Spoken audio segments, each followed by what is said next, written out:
This episode was brought to you by ZipRecruiter. When you're hiring, posting your job on just one site isn't enough. No, it's not, CC. And with ZipRecruiter, you can post your job to 100-plus job sites with just one click. Let ZipRecruiter's powerful technology match your job to the right candidates, because you don't want to hire the wrong ones. You can't. No. And use their simple dashboard to find your perfect hire. In fact, over 80% of jobs on ZipRecruiter get a qualified candidate in just 24 hours. So try it for free at ZipRecruiter.com/Tribune. That's ZipRecruiter.com/Tribune. You're getting so good at doing commercials. It's got to be hot out there pitching in the summer heat, right? I love the summer heat. Really? Love it. All right. Well, when the temperatures rise, you still may need to cool down as much as you love it. And this summer is going to be fire. And the New York Yankees are not the only thing heating up. I know you know this. There's nothing better to quench your thirst on a hot summer day than an ice-cold, refreshing Pepsi. So if you're going to the ballpark for a tailgate, or you just plan on watching the game from home with a couple of buddies, be sure to grab a Pepsi, because Pepsi pairs perfectly with game day grub like hot dogs, burgers, brats, pizza, peanuts, popcorn. How many hot dogs have you eaten in one sitting? What's your record? Ooh, probably 15. Wait, what? Yeah, seriously. Really? I can crush. Oh I can crush gosh. food, but yeah. 15 hot dogs? For sure, easy. You got to be like 4th of July on that contest. My gosh. Now, Cece, 15 hot dogs, that makes me thirsty. I can crush. So remember, while you're stocking up on some Pepsi, be sure to grab a couple of bottles of new Pepsi Fire. Dellin is like always calm, I feel like. What's the most fired up you've ever seen him? Oh, he gets fired up. I've seen him fired up a lot. Yeah? Obviously during game situations or watching basketball, like sports and stuff. You know what I mean? It gets pretty intense in there. It gets fired up. He seems like more laid back and reserved, but, you know, once you get to know him, it comes out of the shell. Now, when you're watching a game together, I know you are going nuts watching a game. Like, I know you are. Dellin, are you going? I'm talking like the most shit I can He talk talks to him. more than me. Like, people think he's so quiet, man. He talks way more shit than me. Like, it's crazy. I'm making sure he knows that. Is it watching the Cavs where Dellin like starts getting really fired up, trying to protect his love for LeBron? Warriors, trying to hate on the Warriors most of the time. I mean, whatever argument I can have with C, disagreement I have with C, we get into it. Matter. We get into it. Whoever, and he doesn't matter. to lose. You know what I'm saying? Just hating. There's not one team. It's just the fact that CC's rooting for the Warriors. For the Warriors, so I got to go against him. I'm not going with C. I'm going against him. Whatever it is, I'm going against him. This applies to all sports. Every sport. Every sport. The Raiders. I hate on the Raiders. Whoever it is. Yeah. But he hates to admit that he's a Knicks fan. Oh, really? I mean, I enjoy watching the Knicks play, but This is like says, I enjoy watching the Knicks. Nobody enjoys watching the Knicks. This is how R2C2 starts, with the basketball situations. This is our real discussions, which is the perfect way to intro our guest, Dellin Betances, all-star reliever for the Yankees, because he's always a part of these conversations. He is. What up, D? Yeah, you like our name, R2C2? I do. I was talking to Ruko the other day. I like it a lot. Knicks fans be hiding, bro. They No. want to admit I'm a Kobe Bryant fan, but you know, I thought when they got Rose, Noah, Courtney Lee, I'm like, man, they put in some good talent out there. I thought they were definitely gonna make the playoffs, but it was an upsetting season. Yeah, it was a disappointing season. Kind of disappointing. Oh man, they were awful. But New York basketball hasn't been good. Here's the thing: there is nothing more damaging in sports than when you have poor big market leadership, ownership. Like you can never get it. They can't get it right, because that trickles down. At some point, that's going to affect it. You guys know I do the NBA games because we always talk hoops, and I do NBA play-by-play. And I was with Doug Collins, one of my favorite analysts to work with, and we did a Knicks-Bucks game in January. And Porzingis has missed like 2 games or 3 games with something minor, and he was back playing that night. And so he walks into the room to sit with us. And he's got this big smile on his face. We're like, how you doing? He's like, I'm doing great. I'm so excited to be back on the floor. Like, literally like a little kid. And, those kind of moments, first of all, they're adorable, right? Yeah. And then second of all, you feel good and you feel energized. Like, man, you love seeing someone who loves the game that much. And he does this great interview with us where he's just happy the whole time. He walks out of the room, and Doug says to me, he says, let's see how long this lasts with this kid. Because this organization and this market, man, it beats you down. It beat you down. Definitely. By the end of the year, He was surly. He had different things where he had talked about, the organization negatively. Yeah. I feel bad, but I feel like the Knicks just zapped the life out of you right now. I mean, the thing is, whenever you're losing, things, you ain't gonna be happy. Things aren't gonna go as well as you want to. You can tell, chemistry is probably not the same. When you have a winning ball club or a winning team, I think it changes everything. The aspects of how you come to play every day, it's just, when you're winning games, like your energy is almost every time is almost there. Yeah, I think here too, losing is a big deal. Mm-hmm. It can beat you down, and it can put a lot of pressure on you. And if you've never been through any kind of adversity or any kind of tough times in your life, I think it'd be hard to deal with playing here. You know what I mean? Navigate the media and being focused to play it at the top of your game every night. Whether whatever sport it is. Well, how about you basically, CeCe, your entire career, you've been a stud, and then a couple years ago, when I think it was the first time you hurt the knee or whatever, you really struggled, and that's here. That wasn't the first time I struggled. I struggled a lot. I mean, I struggled in Cleveland. I struggled 2008. I mean, that was one of the worst years I had in my life. I mean, after I won the Cy Young, I came back. I figured I got this figured out. Yeah, you know what I mean? Yeah. I come back the first half of that year. I was terrible. I think I had like an 80 or 8 all the way till June. I forget it completely because of and what you did in traded. Milwaukee. Yeah, so people forget about that first half in Cleveland. I was trash. It was bad. I remember the second half, Milwaukee. Yeah, that's what most people remember. Yeah, is that second half. But the first half of that season, I struggled a lot, and it is what it is. How do you fight through it though? Yeah. It's hard. It's easy to get into it, and it's tough to get out. I mean, for me, I just had to go out and basically just say, fuck it. Forget the results. I'm gonna put in all the work. I'm gonna prepare, do everything I need to do in the bullpen. And once I get out there, once I let the ball go, I can't control if he calls it a ball or a strike, if he gets a broken bat hit, if he gets a line drive off the wall, if he grounds out. It is what it is. I'm going to do everything in my power to make sure that I'm throwing the right pitch and execute it well.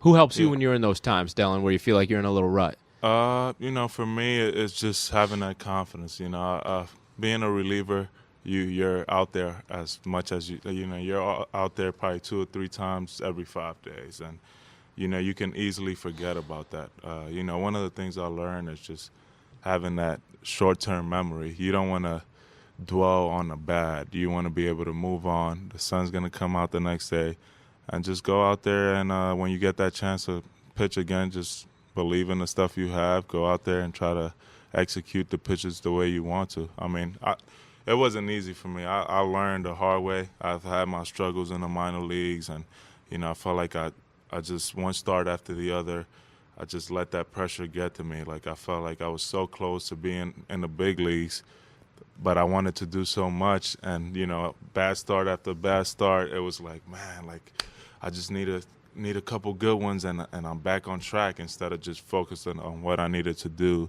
that day that I was out there on that mound. I think that's the biggest thing sometimes when you struggle is trying to get ahead of get out in front of it instead of staying right here in the moment and addressing it today. You know what I mean? When you struggle, you have a couple bad ones, 3 or 4 bad and 5 bad ones, and you're like, man, if I can just get out in front of it, a couple starts from now and start looking ahead. Now you need to start making that adjustment now. Today, whether it's in the weight room, whether it's in the bullpen, me and him talking, or me talking to Hart.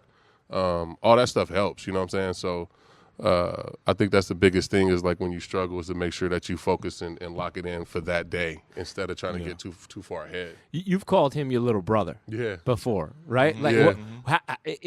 Dellin, give us an idea of what that relationship is like and how CeCe plays the role of big brother to you. I mean, from the start. A bad one most of the time. From the start, I remember him when he first signed here, my first big league spring training.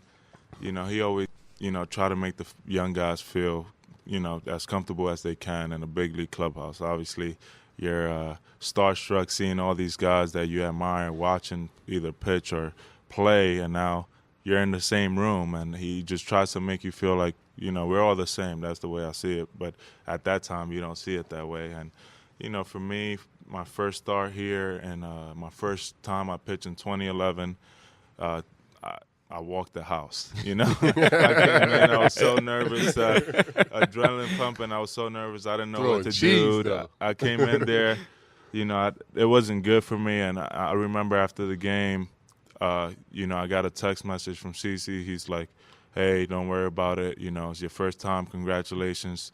Keep your head up, keep working, and that's all. And then after that, again, that text made me feel good. And, ever since then, we've always communicated. In the off season, I'll go to his house and, we'll hang out if it's shooting some basketballs if we can, or, just hanging out with the family.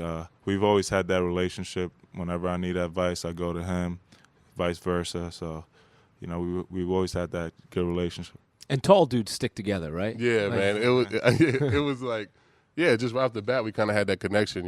It's just obviously in having that love for other sports. Yeah. Fantasy, football, basketball, and stuff like that. And I saw a lot of myself in him when I first got here. You know what I mean? You could tell a confident kid, but like quiet. You know what I mean? And wasn't really sure. So I just wanted to make sure that, I think the biggest part of like being ready for the big leagues is being comfortable and feeling like you belong. So that was something that was, that they did for me right away. Jim Tomey, Ellis Burks, Chuck Finley, those guys. So I just always remembered that. And if I could, be in a position to make somebody feel a little better about the situation they're in, I just always wanted to do that. And, just kind of, just so happened that we continue to have a good relationship. And, yeah, he's like my little brother now. How old are you now, Dellin? I'm 29, but I guess I'm young, and I came up late, so I feel like I'm young, and I've only had like this is my 4th year of relieving. I haven't had much time doing this. I was a starter before, so, I'm learning. I'm learning a lot. I've learned a lot I've had the pleasure to play with some great bullpen guys and some great starters as well, so I try to listen as much as I can and watch what they do and, just try to help myself with that. I want to ask, what's the biggest thing between starting and relieving for you? For me, I think, as a starter, I felt like I never had that adrenaline. It was more I felt like you had to be passive throughout. And for me, what's worked out of the bullpen is like once that phone rings and they call my name, it's just like an adrenaline rush, and like it feels different for me. I feel like, I go out there, I'm more aggressive. I'm all out. I'm throwing everything I have for that one inning or 1+, whatever I have to. And then as a starter, I just felt like I was too calm. That aggressive energy that I needed never really came out for me. And, it was hard for me to stay healthy as well. I felt like as a starter, I always missed a month in the year or, a couple months on the season. It was just one of those things that I could never really stay healthy throughout the season. See, that's interesting because I know we've talked about this in the past, CC, where you've said, like, you're kind of the person who needs to, like, turn it back, calm yourself down instead of amp it up. So maybe as a starter, you don't have that issue because you're not worried about, like, I need something to get me going. You're like, wait, I need to, like, chill myself out. I'm trying to keep myself calm. Yeah. But that's interesting because you didn't talk about stuff or anything like that, Dellin. For you, it's just like, no. The adrenaline of relieving is why you like it so much more. Yeah, it's exciting, man. Anytime you get to come in, you come in with situations where you're coming in for a starter, he leaves a couple guys on. My job is to come in and make sure those runs don't score. I thrive off that. I love those situations. I knew as a starter when I left guys on, I didn't want somebody to come in and give up those runs. So, for me, that's why I feel like I'm better in those spots. And I feel like I'm able to settle down. I'm able to make the pitches that I want in those big situations. And, I enjoy it. I feel like, it's very rewarding for a starter. He has a great game and, might give up a hit or a walk. And now I have to come in, protect that lead, protect those runners, and as a starter feels good, I feel even better. CC take you out to dinner when you save his wins? Yeah, he's taken me out plenty of times. But that's crazy. Something he said too is like, he comes in and it's always a big situation. For me, is my job. I'm always trying to avoid those situations. Yeah, I'm always trying to not let it be second and third in the 6th inning with no outs or you know what I mean. So those situations, it's just a different mindset. He comes in, he loves that. And I'm trying to stay out of those situations as much as possible. I always try and read your body language when you get taken out with like a man on and 2 outs in an inning. I'm like, is CC okay with this or is he I'm mad? never okay with never it. okay. Never okay with it. I hate coming out of the game in the middle of an inning. I noticed that I always try to pay attention when these guys are pitching. So I noticed in KC, he was upset when Joe came out. I'm like, Hark. So bullpen coach, I'm like, Hark, look, he's upset. But I had no legs to stand on because I've been giving up runs the past four outings. So, like, I mean, when it's time to come out, and in that situation, it's time to come out. But no, I never like to give up. Yeah, that's the competitiveness in him, obviously. You don't want to come out in those situations. You want to be able to get out of the own trouble he started. And, that's for sure. That's why he is who he is. And, you got to enjoy watching that. You want your competitors to want to stay in the game. People who want to like bail out of the game. It's, what kind of makeup do you have if you want no part of this situation? Yeah, I played with guys and I saw him pitch where you see him looking out to the bullpen and like looking for help. You know what I mean? Were those guys good or were all? Some of them were good. Really? Some of them were good, but you can tell. You can tell. You can tell who wants it and who doesn't. I honestly, talking about that. I was talking about that. I forget who it was, but one of the starters, I was like, man, or one of the bullpen guys, when I was struggling as a starter, and I knew it was about that time, I was looking the dugout, like looking the bullpen to see. I'm like, man, I'm like, oh man, I don't have it. Get me out this game. So talking about that, it's funny, man. I mean, it wasn't about. It was just I was struggling so bad that at times I'm like, man, I just need that help. So it's like,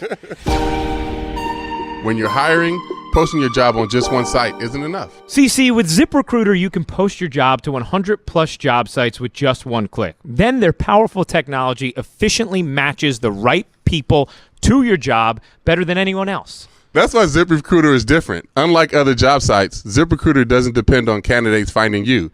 It finds them. In fact, over 80% of jobs posted on ZipRecruiter gets a qualified candidate in just 24 hours. And CC, I know you've done that research to find the 80% number because ZipRecruiter, it means a lot to you. I know it does. No juggling emails or calls to your office. Simply screen, rate, and manage candidates all in one place with ZipRecruiter's easy-to-use dashboard. Find out today why ZipRecruiter has been used by businesses of all sizes to find the most qualified candidates with immediate results. And right now, our listeners can post jobs on ZipRecruiter for free. That's right, for free. It's not normal.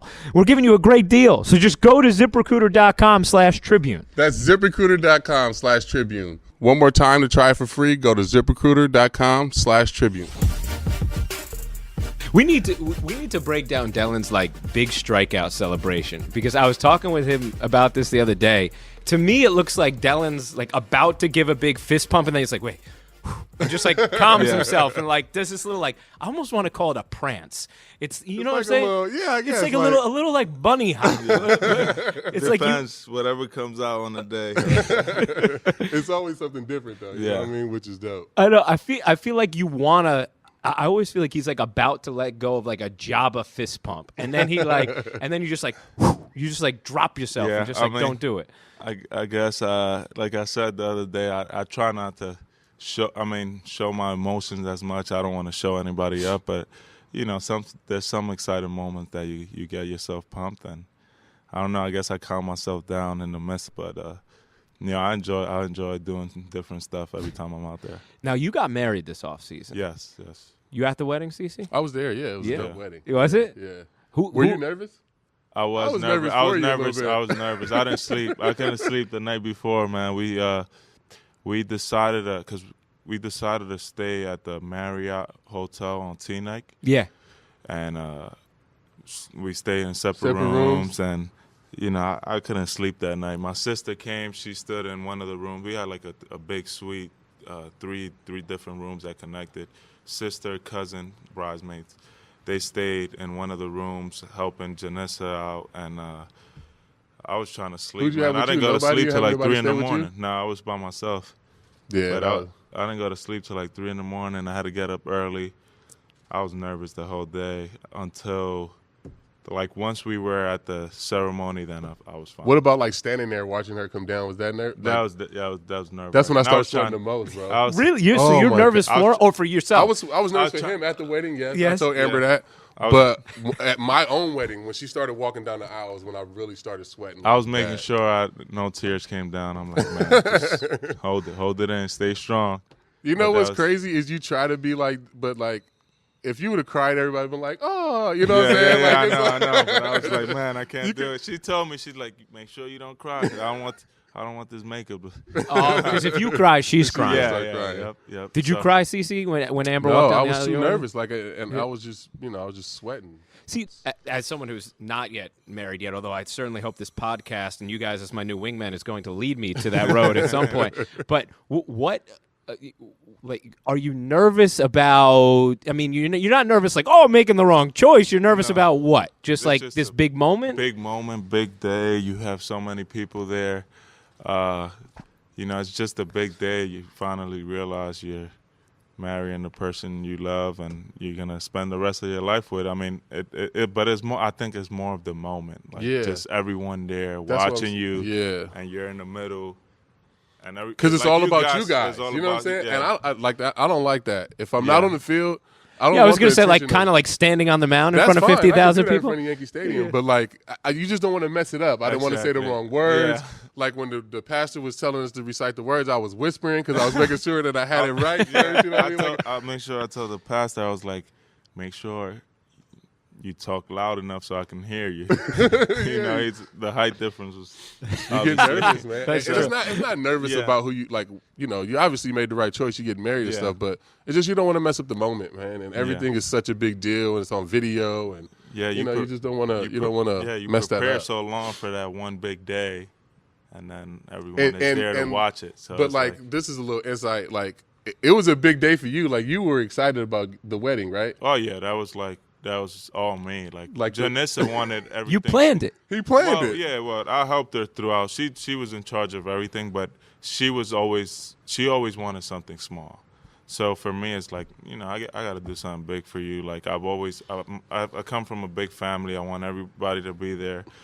And so she, it was my idea to do something big like that, but she was in charge of pretty much everything. I helped her out throughout the process, but I just wanted to make sure everything was good. Everything went well. That at the end of the night, everyone was like, man, like this was the wedding. And it was dope. It was incredible. I wanna get a true dance evaluation from each of you about the other one. So Cece, first, you on Dellin. How are Dellin's moves? He's probably the best dancer on our team. Whoa. Yeah. Not easy to keep all those limbs in shape at that size. I've always enjoyed music, man. I enjoy listening to music, and I like the dance. Obviously, my moves aren't the same as they were before, but I try to. What, at 29, you're breaking down? Hey, no, I'm just trying. There's a lot of different moves that come out every year. So you gotta keep up with it. Yeah, you gotta keep up what's crazy? With the youth. You gotta keep up with the youth. So I try to watch videos here and there and practice some of those moves. What's crazy is I try to be up on pop culture. I try to. I feel like I am. You do. I try to. Yeah. I have a 13-year-old. I have D and I got a 13-year-old that keep me up with stuff. That's right. By the way, Dellin, you see how Cece he wanted to quickly change the subject because he didn't want me asking you about what his dance moves were like. What? Nah, he came strong. He was strong at the wedding. They put some Biggie on. They put me in a little circle, put some Biggie on. No, you were in the middle of the circle. Man. Didi was in the middle. I got a little two-step, in the middle. Ooh. A little two-step. I bet you Didi can dance, too. Didi had fun, man. Yeah. He had fun that Didi had a good time. Yeah. You know who Carlos had a good time, too. Carlos. Oh, yeah? Pineda was on the dance floor. That wedding was a lot of fun. We had a good time, man. I'm not surprised Pineda can dance. That dude gyrates on the mound all day long. Anyway, I don't know. Even the other day, Joe Girardi was like, I don't know what those movements mean. But he's always moving out there on the mound. It's crazy because I can tell how he feels by the way he's moving. Yeah. So the left shoulder wag means what? When he does like this, keep himself down, slow himself down. Oh my gosh, it's hilarious. But that wedding venue, by the way, I was there a week later because you got married at the Venetian. in Jersey, right? Which is a spectacular place. Oh my gosh! My boy Joe Panic, who plays for the San Francisco Giants, childhood friend, he got married there a week later, and Neimer had texted me and been like, "You got to see this place where Dellin got married." Oh my gosh! The and food. the food. The food was incredible. The food was incredible. Me and Amber got into a big fight on the way from the ceremony to the reception because she wanted me to stop at McDonald's. I'm like, I'm not stopping at McDonald's. And we always argue. Yeah. Well, I'm not stopping at McDonald's right now. So we get there and she's all mad, and we step in, and the food was like, it changed her whole mood. Like, it saved my night. Yeah, that's the one thing when you're the one getting married, the groom, the bride. You don't get to enjoy the food as much as we can. We went in there for a food tasting, and we got to see them. Like, man, this is going to be unbelievable. But the day of, you're so nervous. There's so much going on, so many pictures you have to take that you don't get to eat as much. But all the guests were like, man, it was incredible. Did you do the big dessert room and all? End, where they clear it? Whoa, gosh, man, that thing is They set the night off, Oh, man. It was all dope until they slid that wall back, and it was like, this is unbelievable. Yeah. That was great. Incredible, man. All right, so you didn't cry at your wedding. No. What's the last movie that made you cry, Dellin? Last movie made me cry, man. I can't. Has any movie ever made you cry?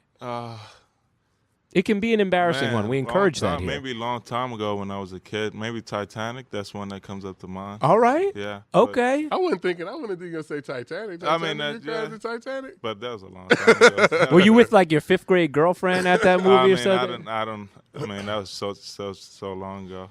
How about you, C? Last movie that made me cry? Yeah. Damn, I don't remember. Man, that had to be something recent. I cry at everything, man. You do? By myself, yeah. If I'm just watching it by myself, yeah. Interesting. Yeah. So by yourself you cry, with other people you don't? Yeah, I'm trying to think of what you know what? A Dog's Purpose. Have you seen the Because I can't watch it because I know I'm going to cry. Just looking at the previews, I know I'm going to cry. I took my daughter to see that movie, man, and I was so mad at myself because I set myself up for this. I knew, like, the dog he died every 15 minutes. You know what I'm saying? So it was sad. It was like, wait, what do you mean? He died multiple times? Yeah, that's the premise of the movie. He dies and comes back as a different dog and like helps different people. Oh, so like he's way too emotional. It was way too emotional. And I'm in there crying with she's 11 now. And we just in there like snot and tears. And I was so mad at myself for even showing up to this fucking movie like. Man, but yeah, A Dog's Purpose was the last movie. See, and now it pisses me off every time because I walked into that. Like you ever seen My Dog Skip? That one makes me bawl, man. I haven't seen that. The kid goes off to college, leaves his room, sees the dog in there, and knows he's never going to see the dog again because he's like, the dog's getting older. And so he's like, as he goes to college, he knows like the next time he's back, the dog just won't be there. And it's like a vivid scene. I just lose it, man. I can't take it. What about an embarrassing? Is there one that's like, this shouldn't make me cry, but it does? Movie? Yeah. Clearly, I can help you if you need it. Like, oh my gosh, that got to me? Yeah. Hey, what's that one movie? Trouble with the Curve or whatever it's called? Yeah. At the end when she can hear like the same thing their dad can hear, you know? The scout, yeah. Yeah, that made me cry a little bit. I get that. You ever seen that movie? No. Yes, it's not. See, so all right, Dellin, he avoids the tears, man. The wedding was the closest he got. Yeah. I'm telling him whenever they have a baby and you know you see the baby the first time, you cry too. Yeah, big time. Did you cry all the births of your children? Well, 3 because I wasn't at the second. Jaden, Amber went to labor really quick and she has quick labors and. I was in Chicago. It took me like 2 hours to get back, and by the time I got back, she was already wrapped up, burrito and everything. Everything. She was already wrapped up. Dellin, you're a New York kid, right? Mm-hmm. Best pizza spot in the city. Anyway, any borough. Well, that's a good one. For me, I mean, obviously New York. I love pizza. So I would probably have to say when I was in high school, there was one place that I always went to. I think it was called Jerry's. It was in Grand Street. I forget the cross street. Where is this? In Brooklyn? It's in Brooklyn. Yeah. I don't think it's there any longer. But just Jerry's Pizza. You know, $1.50. See, I've been in New York 9 years now, and I've yet to find good pizza here.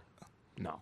Come on. I mean, I'm waiting. You're not for one of you looking. to take Come it. on. Why y'all looking at me like that? Like I can't find good pizza here. I like Chicago pizza better. No, stop. Oh, so I'm you dead more serious. of a deep, No, I mean, I like Giordano's, yeah, but I mean, I don't know. I love any kind of pizza, but I gotta take you somewhere. No, you got it. You never been to Joe's? I don't in the know. City? I've never really been to Joe's like good. Joe's is amazing. There's 2 locations. One is right near Union Square, and you know this spot. Yes, I do. And the other one is I think it's in the West Village, the original. It's unbelievable. That's I like need to go to these places. that's like Leo's favorite pizza spot. Yeah, you know, I don't know if you need that cosign, but Yeah, What we'll about, take like, you. We'll artichoke take you pizza if you somewhere. want You can't something go to thicker? a restaurant like it's not like you're not gonna No, go no, I to wanna just go Giordano's. get a slice. Yeah, Yeah. that's what I'm saying. You're not gonna go to Giordano's where it's a sit down place. You got to go to one of the. let's do that. Let's pizza take shops. CC to a couple Please. places. because I've been trying to find it, and I can't. I mean, even that place in Detroit to me is better.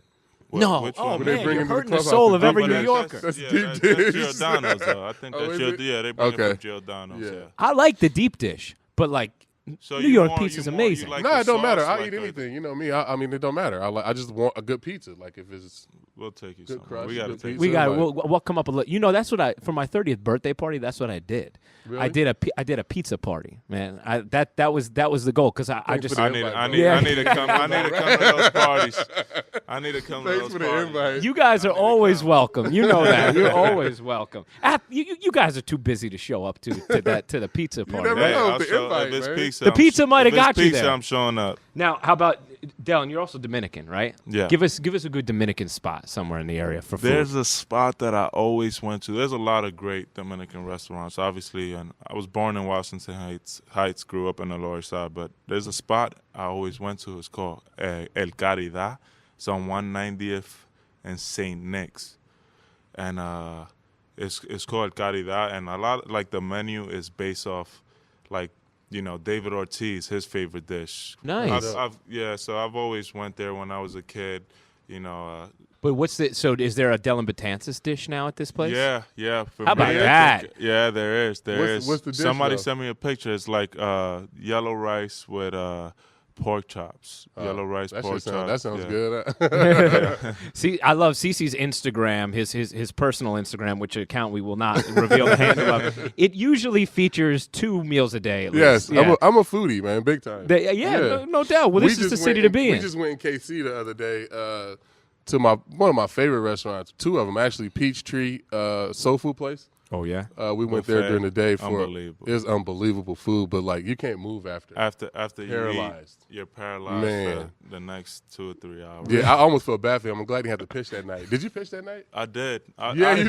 I felt good though. Fried chicken helped me that night. Yo, we ate that and then went straight to the ballpark. He was laying on one couch and I was laying on the other. Like could not move, man. I had to slow myself down this time because last year we went there and I think I ate 3 different plates, and I couldn't move. I couldn't shag BP. I stayed in the couch for 4 or 5 hours. It's all you can eat, man, and the this food time, is man. great. It's unbelievable. And it's just like a little gym. Nobody knows about it. Yeah, only nobody- really the people in that neighborhood That go there. neighborhood, You yeah. know what I mean? But you both have at least you're both tall, right? So you got the frames to be. I mean, this guy especially. He's like Yeah.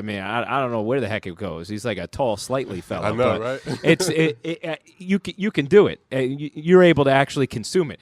I go there, I'll have one of those plates and be dead, man. 5'10", 165. I can't handle that kind of thing. Well, me, I'm just playing for a tie. I eat. I work out to eat.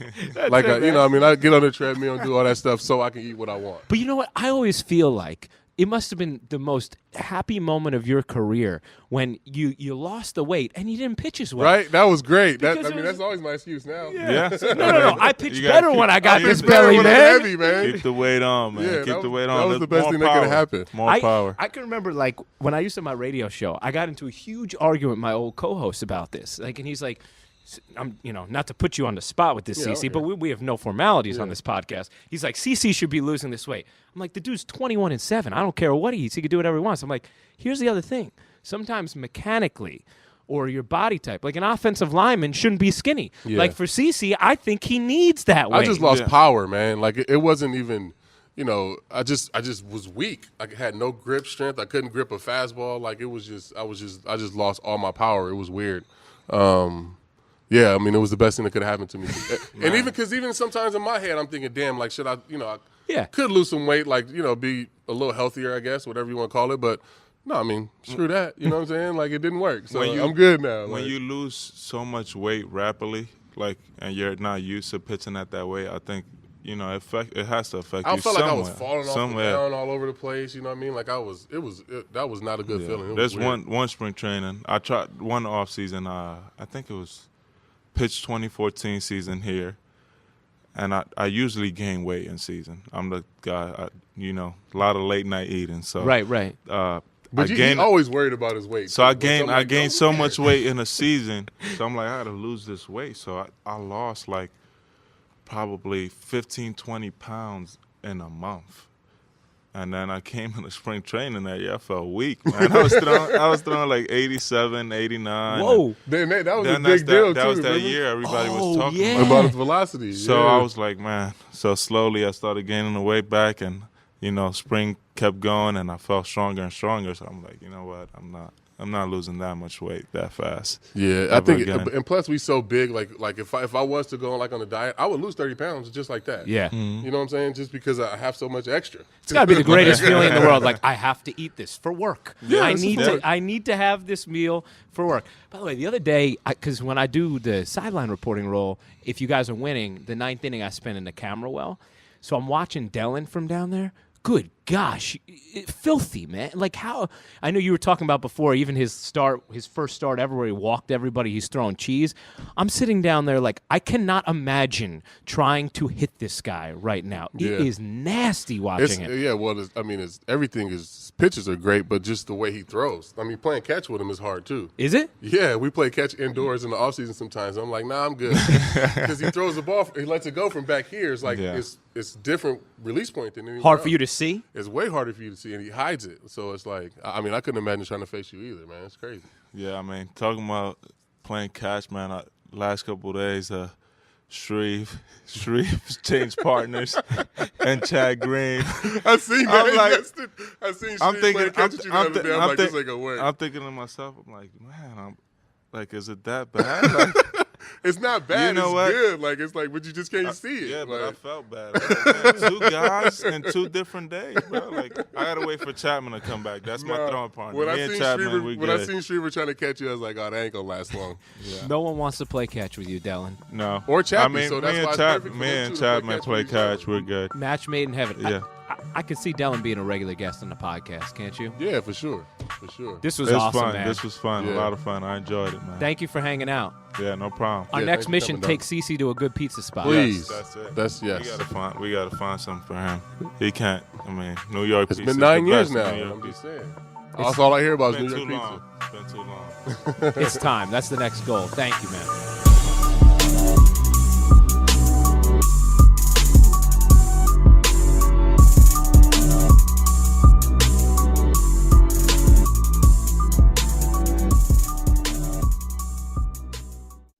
ThePlayersTribune.com